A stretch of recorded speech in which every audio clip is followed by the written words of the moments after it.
അസ്സലാമു അലൈക്കും വറഹ്മത്തുള്ളാഹി അൽഹംദുലില്ലാഹി വകഫ വസ്സലാമുൻ അലാ മൻ ലാ നബിയ്യ ലദീന ഇസ്തഫ അമ്മാ ബഅദ്. അഊദു ബില്ലാഹി മിനശ് ശൈത്വാനിർ റജീം. ബിസ്മില്ലാഹിർ റഹ്മാനിർ റഹീം. ഖുൽ ഹൽ യസ്തവിൽ ലദീന യഅലമൂന വല്ലദീന ലാ യഅലമൂൻ റബ്ബി ഇശ്റഹ് ലി സദ്രി വയസ്സിർ ലി അംരി വഹ്ലുൽ ഉഖ്ദതം മിൻ ലിസാനി യഫ്ഖഹു ഖൗലി. اللهم علمنا ما ينفعنا وانفعنا بما علمتنا وزدنا علما وتقا وهدى وفقهنا في الدين. ഏറെ ബഹുമാനമുള്ള പ്രിയപ്പെട്ട സുഹൃത്തുക്കളെ, സത്യവിശ്വാസികളെ, വിശ്വാസിനികളെ, സർവ്വലോക രക്ഷിതാവായ അള്ളാഹുവിൻ്റെ റഹ്മത്ത് നമ്മളിലെല്ലാം വർഷിക്കട്ടെ എന്ന് വളരെ ആത്മാർത്ഥമായിക്കൊണ്ട് പ്രാർത്ഥിക്കുകയാണ്.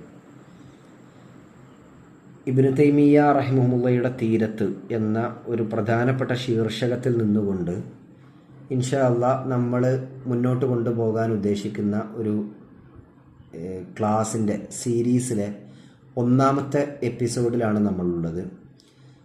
നമ്മൾ മനസ്സിലാക്കിയ പോലെ തന്നെ ഇസ്ലാമിക ചരിത്രം പരിശോധിക്കുമ്പോൾ തുല്യം വെക്കാനില്ലാത്ത ഒരു മഹാപണ്ഡിത പ്രഭുവാണ് ഷെയ്ഖുൽ ഇസ്ലാം ഇബ്നു തൈമിയ്യ റഹിമഹുല്ലാഹ്.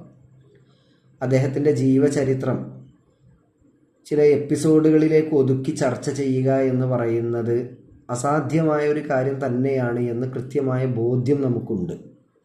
കാരണം അത് കുറഞ്ഞ സമയങ്ങൾ കൊണ്ട് നമുക്ക് ചർച്ച ചെയ്തോ സംസാരിച്ചോ തീർക്കാൻ കഴിയുന്ന ഒന്നല്ല.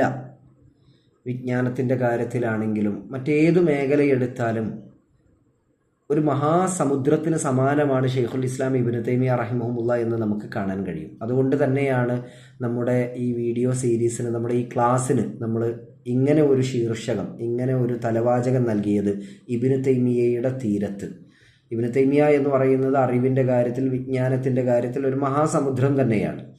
അപ്പോൾ ആ സമുദ്രത്തിലേക്ക് ഇറങ്ങിച്ചെല്ലാനോ ചർച്ച ചെയ്യാനോ നമുക്ക് കഴിയില്ല. എന്നാൽ തീരത്ത് നിന്നുകൊണ്ട് ചില കാര്യങ്ങൾ നമ്മൾ ഉപരിപ്ലവമായിട്ടെങ്കിലും ചർച്ച ചെയ്തു പോകാൻ ഉദ്ദേശിക്കുന്നു ഇൻഷാ അല്ലാഹ്. നമ്മൾ ഒന്നാമത്തെ എപ്പിസോഡിൻ്റെ പേര് എന്ന് പറയുന്നത് കാലം കാത്തിരുന്ന പണ്ഡിതൻ എന്നാണ്. എന്തുകൊണ്ട് നമ്മൾ അങ്ങനെ ഒരു തലവാചകം ഇതിന് നമ്മൾ സ്വീകരിക്കുന്നു എന്ന് ചോദിച്ചാൽ, ഇബ്നു തൈമിയ്യ റഹ്മത്തുള്ളാഹി അലൈഹി ജീവിച്ചിരുന്ന ഒരു കാലഘട്ടം എന്ന് പറയുന്നത് 7-ാം നൂറ്റാണ്ട്. ആ കാലഘട്ടം എല്ലാ രീതിയിലുള്ള ഷിർക്കും വ്യതിയാനങ്ങളും ഖുറാഫാത്തുകളും ബിദ്അത്തുകളും ഹറാമുകളും പ്രശ്നങ്ങളും ഇസ്ലാമിന് നേരെ പല്ലിളച്ച് നിൽക്കുന്ന ഒരു കാലഘട്ടമായിരുന്നു എന്ന് നമുക്ക് കാണാൻ കഴിയും. അത്തരമൊരു കാലഘട്ടത്തിലാണ് ഇബ്നു തൈമിയ്യ റഹിമഹുല്ലാഹ് ജനിക്കുന്നതും ജീവിക്കുന്നതും. അതുകൊണ്ട് തന്നെ ഇത്തരമൊരു ശീർഷകം എന്തുകൊണ്ടും ഇതിന് ചേർന്നതാണ് എന്ന് നമുക്ക് തോന്നിയത് കൊണ്ട് തന്നെയാണ് നമ്മൾ അങ്ങനെ ഒരു ശീർഷകം സ്വീകരിച്ചിരിക്കുന്നത്. നമ്മൾ മനസ്സിലാക്കേണ്ടത് ഇബ്നു തൈമിയ്യ റഹ്മത്തുള്ളാഹി അലൈഹി ജീവിച്ചിരുന്ന കാലത്ത്, അതായത് ആ ഒരു 7-ാം നൂറ്റാണ്ട് എന്ന് പറയുന്നത് എന്തൊക്കെ പ്രശ്നങ്ങളാണ് അവിടെ ഉണ്ടായിരുന്നത് എന്ന് നമുക്ക് ചെറിയ രൂപത്തിലൊന്ന് കണ്ണോടിച്ച് പോയി നോക്കാം.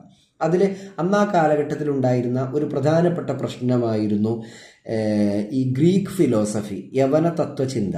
ആ ഗ്രീക്ക് ഫിലോസഫിയുടെ അതിപ്രസരം മുസ്ലിങ്ങൾക്കിടയിലേക്ക് കടന്നു വന്നപ്പോൾ അതിനെ ഗണ്ണിച്ചുകൊണ്ട് ആ ഗ്രീക്ക് ഫിലോസഫിയുടെ തെളിവ് കണ്ടുപിടിക്കുന്ന രീതികളും അവരുടെ ആഖ്യാനങ്ങളും അവരുടെ വ്യാഖ്യാനങ്ങളും അതുപോലെ തന്നെ അവർ നിർവചിക്കാൻ ശ്രമിക്കുന്ന പല കാര്യങ്ങളും അവർ സ്വീകരിച്ചു കൊണ്ടിരിക്കുന്ന പല രീതികളും വലിയ പ്രശ്നങ്ങൾ ഉണ്ടാക്കിയെന്ന് കാണാൻ പറ്റും. അപ്പോൾ ഈ ഗ്രീക്ക് തത്വചിന്തയെ, അതായത് ഗ്രീക്ക് ഫിലോസഫിയെ, അതിനെ ഗണ്ണിച്ചുകൊണ്ട് ദീനിനെ സംരക്ഷിക്കുക എന്ന ഒരു സതുദ്ദേശത്തോടു കൂടിയിട്ടാണ് അക്കാലഘട്ടത്തിൽ ഇൽമുൽ കലാം, അതായത് വചനശാസ്ത്രം എന്ന് പറയുന്ന ഒരു സംരംഭം, ഒരു സംവിധാനം അന്ന് രൂപം കൊണ്ടത്.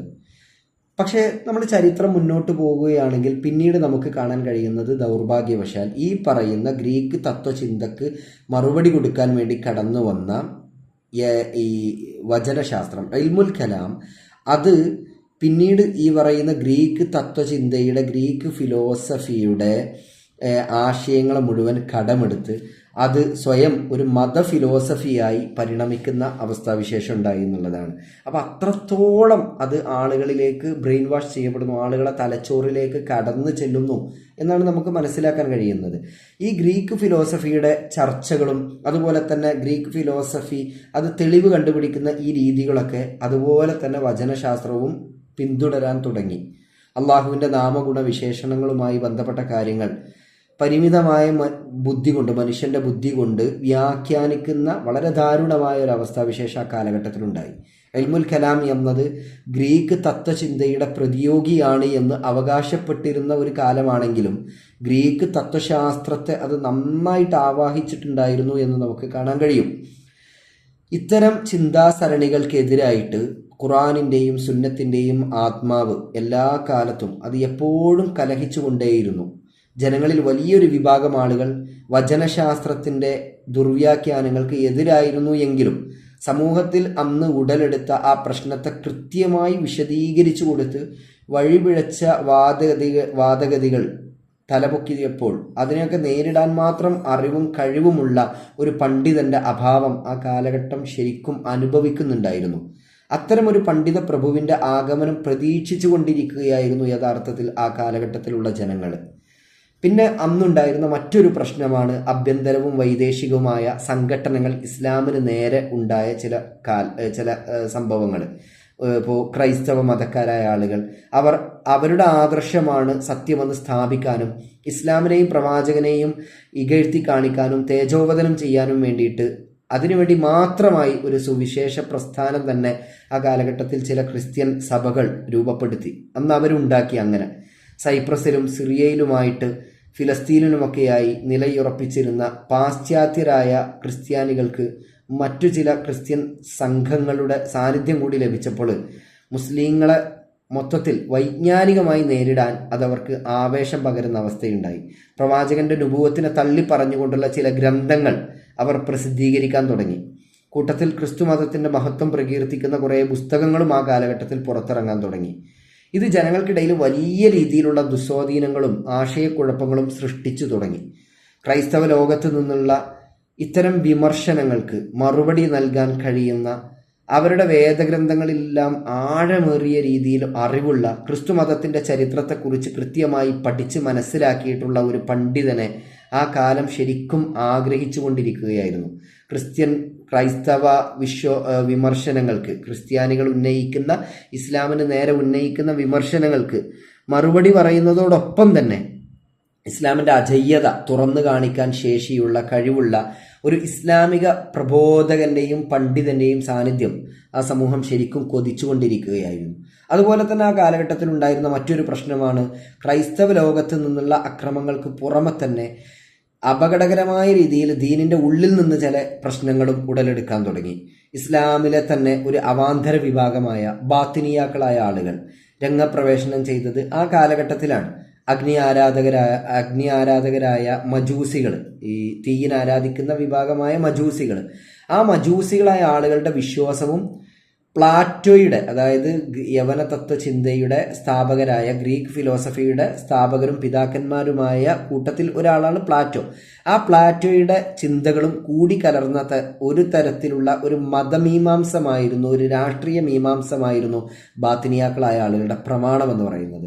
ഈ ബാത്തിനിയാക്കളിലെ തന്നെ അവാന്തര വിഭാഗങ്ങളായ ചില ആളുകളാണ് ഇസ്മായിലി, ഹഷാഷി, ദറൂസി, നുസൈരി എന്നീ വിഭാഗങ്ങളൊക്കെ. ഇവരെല്ലാം ഇസ്ലാമിനെതിരിൽ അതിൻ്റെ ശത്രുക്കളായ ആളുകളെ പല കാലഘട്ടങ്ങളിലും സഹായിച്ചുകൊണ്ടേയിരുന്നു.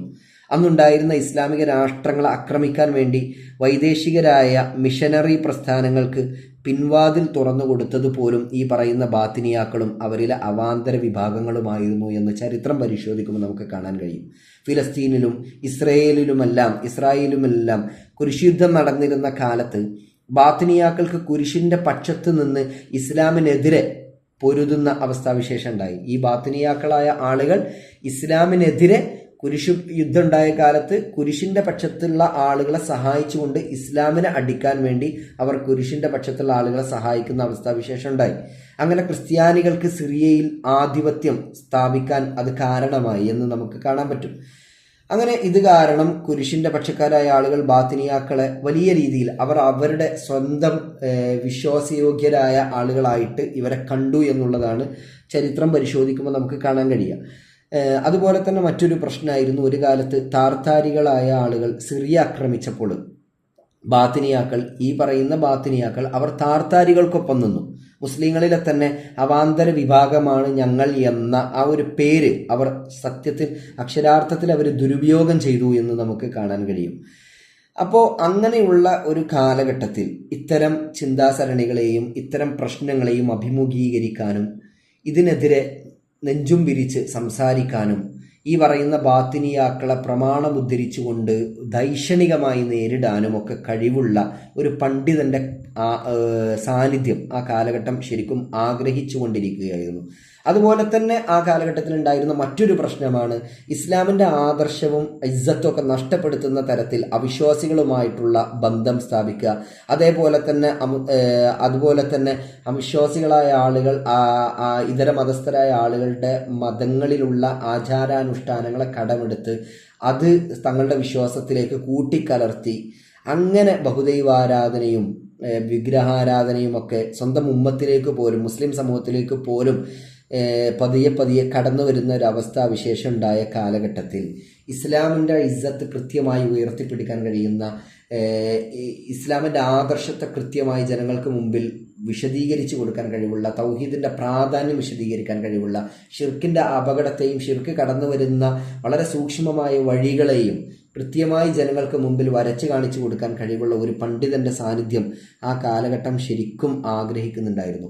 അതുപോലെ തന്നെ ആ കാലഘട്ടത്തിൽ നിലനിന്നിരുന്ന മറ്റൊരു വലിയ പ്രശ്നമാണ് അദ്വൈത ചിന്തകൾ പോലെയുള്ള വളരെ അപകടം പിടിച്ച എന്നാൽ വളരെ കോംപ്ലിക്കേറ്റഡ് ആയിട്ടുള്ള ചില ആശയങ്ങൾ അത് മുസ്ലിങ്ങൾക്കിടയിലേക്ക് കടന്നു വന്നു എന്നുള്ളത്.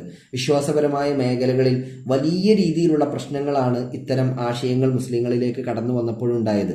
വിദ്യാസമ്പന്നരായ പാമരന്മാരായ ഒരു വേള നമ്മൾ നോക്കുകയാണെങ്കിൽ വലിയ വലിയ പണ്ഡിതന്മാർ പോലും ഇത്തരം അദ്വൈത ചിന്തകളുടെ ഗർത്തങ്ങളിൽ വീണുപോകുന്ന വളരെ ദാരുണമായൊരവസ്ഥാവിശേഷം ഉണ്ടായി. ഇത്തരം ഗഹനവും അതിസങ്കീർണവുമായ വിഷയങ്ങളെ നേരിടാൻ പ്രാപ്തിയുള്ള അസാധാരണമായ പാണ്ഡിത്യമുള്ള ഒരു പണ്ഡിത കേസരിയുടെ അഭാവം ആ സമൂഹം ശരിക്കും അനുഭവിച്ചിട്ടുണ്ടാകും എന്നത് സ്വാഭാവികമാണ്. അത്തരം ഒരു പണ്ഡിതനെ ആ കാലഘട്ടം ആഗ്രഹിച്ചുകൊണ്ടിരിക്കുകയായിരുന്നു എന്ന് നമുക്ക് കാണാൻ കഴിയും. അതുപോലെ തന്നെ ആ കാലഘട്ടത്തിൽ ഉണ്ടായിരുന്ന വലിയൊരു ജീർണതയാണ്, ഒരു വലിയൊരു പ്രശ്നമാണ് പാഠശാലകളും വൈജ്ഞാനിക കേന്ദ്രങ്ങളും ഗുരുകുലങ്ങളും ദഅവത്ത് സ്ഥാപനങ്ങളും അടഞ്ഞു കിടന്നു എന്നുള്ളത്. ആരും തുറന്ന് പ്രവർത്തിക്കാനോ ഊർജ്ജസ്വലമായി ഇത്തരം കാര്യങ്ങളിൽ ശ്രദ്ധിക്കാനോ ഒന്നും അന്ന് ആരും ഉണ്ടാകാത്ത ഒരവസ്ഥാവിശേഷം വന്നു. പണ്ഡിതന്മാർ പോലും വിശാല മനസ്കത കാണിക്കേണ്ട മേഖലകളിൽ, പ്രത്യേകിച്ച് ഇസ്ലാമിൻ്റെ കർമ്മശാസ്ത്ര മേഖലകളിൽ പോലും വളരെയധികം കുടുസായ ചിന്താഗതികൾ നിലനിർത്തി പോന്ന ഒരവസ്ഥാവിശേഷം ഉണ്ടായിരുന്നു ആ കാലഘട്ടത്തിൽ. ചില ആളുകൾ തങ്ങൾ ഉൾക്കൊണ്ട മദ്ഹബ് മാത്രമാണ് ശരി, ബാക്കിയുള്ള ഇതെല്ലാം തെറ്റ് എന്നുള്ള ചില കുടുസായ ചിന്താഗതികളിലേക്ക് ആളുകൾ പോകുന്നൊരവസ്ഥയുണ്ടായി. അപ്പോൾ ഇത്തരം ഒരു കാലഘട്ടത്തിൽ കൃത്യമായി മദ്ഹബുകളെ നിർവചിച്ച് വിശദീകരിച്ച് വേർതിരിച്ച് വിശദീകരിക്കാനും ഇത്തരം വിഷയങ്ങളിൽ വിശാലമായ കാഴ്ചപ്പാട് കാണിക്കേണ്ടതിൻ്റെ പ്രാധാന്യം വിശദീകരിച്ചു കൊടുത്തുകൊണ്ട് ഇസ്ലാമിൻ്റെ കർമ്മശാസ്ത്ര മേഖലകളുടെ വിശാലത വിശദീകരിക്കാൻ കഴിവുള്ള, ഇസ്ലാമിൻ്റെ ഹദീസ് നിദാന ശാസ്ത്ര മേഖലകളെക്കുറിച്ച് കൃത്യമായ കാഴ്ചപ്പാടുള്ള, അഖീദയെ വിശദീകരിക്കാൻ കഴിവുള്ള ഒരു പണ്ഡിതൻ ആ കാലഘട്ടത്തിൽ ഉണ്ടായിരുന്നു എന്ന് ആളുകൾ ആഗ്രഹിക്കുക സ്വാഭാവികമായിരുന്നു.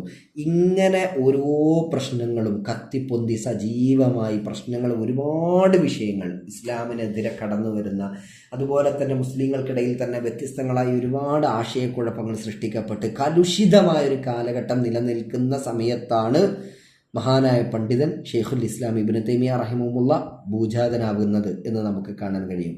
ഇൻഷാ അല്ലാഹ് അടുത്ത എപ്പിസോഡിൽ നമുക്ക് ഇബ്നു തൈമിയ റഹ്മത്തുള്ളാഹി അലൈഹിയുടെ മുഴുവൻ പേര്, അതുപോലെ തന്നെ ഷെയ്ഖിൻ്റെ കുടുംബം, അതുപോലെ തന്നെ അദ്ദേഹത്തിൻ്റെ വിജ്ഞാനം തുടർന്നുള്ള കാര്യങ്ങളൊക്കെ ഇനി വരാനിരിക്കുന്ന എപ്പിസോഡുകളിലൂടെ നമുക്ക് ചർച്ച ചെയ്യാവുന്നതാണ്. സമയം ദൈർഘ്യമായി പോകുന്നത് കൊണ്ടും ആളുകൾക്ക് കുറേ സംസാരിച്ച് കഴിഞ്ഞാൽ, കുറേ ചർച്ച ചെയ്ത് കഴിഞ്ഞാൽ ആളുകൾക്കത് മടുപ്പുണ്ടാകും എന്നുള്ളത് കൊണ്ടും നമ്മൾ ഇതൊരു എപ്പിസോഡായിട്ട് ഈ വിഷയം ഇവിടെ നമ്മൾ ഒതുക്കുകയാണ്. ഇൻഷാ അല്ലാഹ് ബാക്കി വരുന്ന വിഷയങ്ങളെല്ലാം അടുത്ത എപ്പിസോഡുകളിലൂടെ നമുക്ക് വിശദീകരിക്കാവുന്നതാണ്. അപ്പോൾ കാര്യങ്ങളെ കൃത്യമായി പഠിക്കാനും അറിയാനുമുള്ള ഒരു തൗഫീഖ് അള്ളാഹു നമുക്ക് ഓരോരുത്തർക്കും നൽകി അനുഗ്രഹിക്കട്ടെ എന്ന് പ്രാർത്ഥിക്കുന്നു. അസ്സലാമു അലൈക്കും വറഹ്മത്തുള്ളാഹി വബറകാതുഹു.